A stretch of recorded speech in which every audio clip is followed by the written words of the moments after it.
Assalamualaikum, halo guys, ketemu lagi di Samgosu Channel. Di channel ini kita akan membahas banyak trik-trik dan tutorial seputar YouTube untuk para YouTuber. Bagaimana cara membangun channel dari nol sampai bisa dimonetisasi dan siap bersaing dengan channel-channel lainnya di YouTube. Jadi pastikan kalian subscribe ke channel ini dan aktifkan notifikasinya. Karena selain gratis, kalian akan mendapatkan banyak manfaat seputar YouTube dari channel ini. Semua YouTuber pasti pengen channelnya sukses, videonya viral, atau bahkan jadi trending di YouTube. Tapi sayangnya kemauan itu nggak dibarengi dengan pemahaman tentang cara kerja YouTube.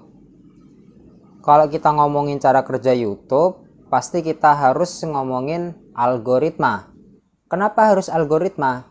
Karena si algoritma inilah yang bekerja di dalam sistem YouTube. Coba guys kita pikir, yang naruh video-video di trending YouTube itu siapa? Yang naruh video di halaman pencarian siapa? Kemudian yang naruh video di list rekomendasi itu siapa? Apa mungkin karyawan YouTube? Atau yang punya videonya? Enggak kan? Yang ngelakuin semua itu adalah algoritma YouTube. Nah, kalau kita ngomongin algoritma YouTube, maka kita harus dan wajib ngomongin metadata. Kenapa? Karena si algoritma YouTube ini bisa bekerja kalau ada metadata. Jadi si metadata ini adalah input, kemudian algoritma ini adalah prosesor. Nah, kemudian video-video tadi di rekomendasi dan lain-lain itu adalah outputnya, hasil kerja dari algoritma. Saya analogikan gini deh. Kita mau bikin sebuah baju. Kita datang nih ke tailor, ke penjahit. Kita bawa bahan baju. Nah, ibaratnya bahan baju ini adalah metadata. Tailor atau penjahit adalah algoritma YouTube. Kemudian baju yang dihasilkan ini sama dengan yang tadi, video rekomendasi, video trending dan lain-lain itu. Nah, kalau bahannya bagus, maka output atau hasilnya juga akan bagus. Saya datang ke tailor, saya bawa bahan yang masih bagus, yang mulus, yang warnanya masih oke, masih baru lah pokoknya. Kemudian dijahit sama si penjahit, jadinya pasti akan bagus. Lain cerita kalau saya bawa bahannya itu bahan yang jelek, udah sobek-sobek, warnanya udah kusem, udah bolong-bolong gitu ya. Sebagus apapun tukang jahitnya, kalau bahannya udah jelek, ya hasilnya akan jelek. Begitupun di YouTube, kalau metadata video kita kacau, algoritma juga akan kesulitan membacanya. Yang terjadi kemudian adalah outputnya atau hasilnya juga yang nggak sebagus seharusnya. Di dalam YouTube sebenarnya banyak banget metadata itu ya, tapi sebagai creator kita nggak perlu mengetahui semua metadata yang ada di dalam YouTube. Setidaknya cukup 2 metadata yang kita ketahui, yaitu yang pertama metadata video, kemudian yang kedua metadata channel. Sebenarnya metadata channel ini nggak wajib kita pelajari, cukup metadata video.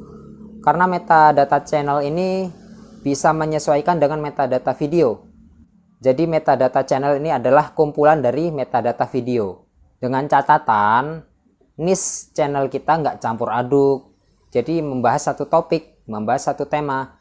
Jadi semua metadata video di channel kita relevan, sehingga metadata channel akan otomatis terbentuk dari metadata video yang ada di channel kita. Oke, kita balik ke algoritma lagi. Kenapa si algoritma butuh metadata? Ya karena si algoritma kerjanya cuma ngolah metadata itu tadi. Kerja si algoritma ini akan sangat bergantung pada metadata. Semakin bagus metadatanya, semakin lengkap, semakin relevan, semakin kuat, maka algoritma YouTube akan semakin mudah membacanya dan akan menghasilkan output yang optimal, yang sesuai, yang tepat untuk video kita. Kalau kalian adalah YouTuber pemula yang masih subscribernya masih sedikit, yang view-nya juga masih sepi, maka kalian wajib mempelajari apa itu metadata, apa itu algoritma, dan gimana cara kerjanya. Karena dengan mempelajari metadata, kita bisa mengoptimalkan kerja algoritma YouTube untuk membantu kita mengembangkan channel kita. Oke, sekarang kita masuk ke penjelasan soal metadata. Saya kutip dari Wikipedia, metadata itu pengertiannya ini. Silahkan dibaca sendiri. Yang intinya itu metadata adalah data dalam data atau data dari data. Kalau kita ngomongin metadata video, berarti yang dimaksud adalah data dari video. Kalau kita ngomongin metadata video YouTube, berarti yang dimaksud adalah data dari data video di YouTube. Ini yang akan diolah oleh si algoritma metadata video kita yang kita upload ke YouTube. Apa aja yang termasuk metadata video? Ini kita ngomongin di ranah YouTube ya. Metadata video di dalam YouTube. Yang termasuk metadata video di dalam YouTube yaitu diantaranya judul video, thumbnail video, deskripsi video, tag video, hashtag, kemudian geotag atau lokasi video, kategori video, terus waktu upload, kemudian nama file yang kita upload ke YouTube itu juga termasuk metadata.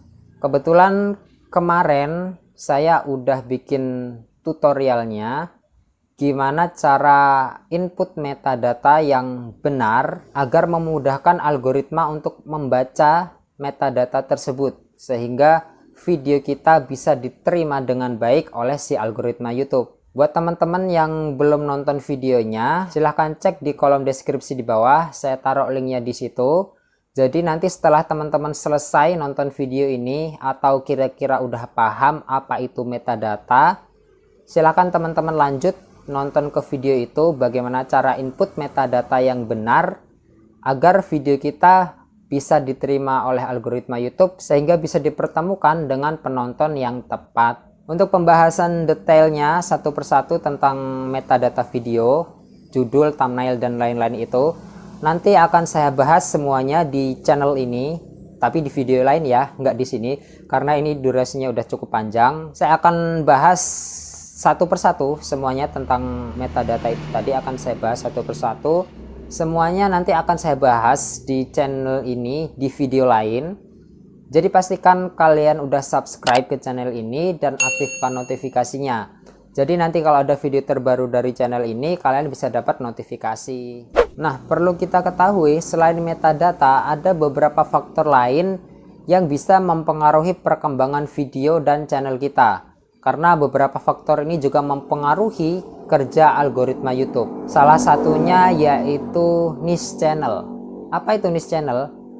Niche channel itu istilah lain dari tema channel atau topik channel. Niche channel yang bagus adalah niche channel yang konsisten, yang nggak gonta-ganti tema, yang nggak gonta-ganti topik. Jadi kalau satu channel membahas gaming, ya konsisten dia akan bahas gaming terus dalam videonya. Setiap videonya semuanya membahas tentang gaming, nggak ganti-ganti. Hari ini upload gaming, besoknya upload wisata, besoknya lagi upload challenge tidur sama anak buaya.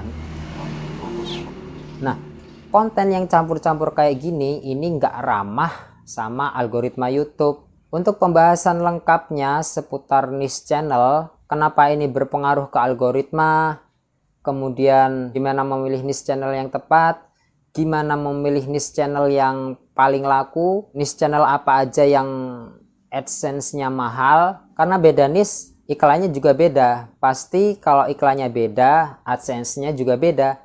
Ada beberapa niche channel yang dolarnya gede dan ada niche channel lain yang dolarnya lebih kecil. Untuk pembahasan lengkap seputar niche channel ini akan saya bahas di video lain di channel ini. Jadi sekali lagi jangan lupa subscribe channel ini dan aktifkan notifikasinya. Nggak akan rugi deh subscribe ke channel ini. Akan banyak trik-trik dan tutorial menarik dari channel ini yang mungkin akan jarang sekali kalian temui di channel-channel lainnya di YouTube. Oke, tetap semangat berkarya ya. Ingat, semua orang bisa jadi YouTuber dan semua YouTuber bisa sukses, termasuk juga kamu. Thanks for watching. See you on the next video insyaallah. Assalamualaikum.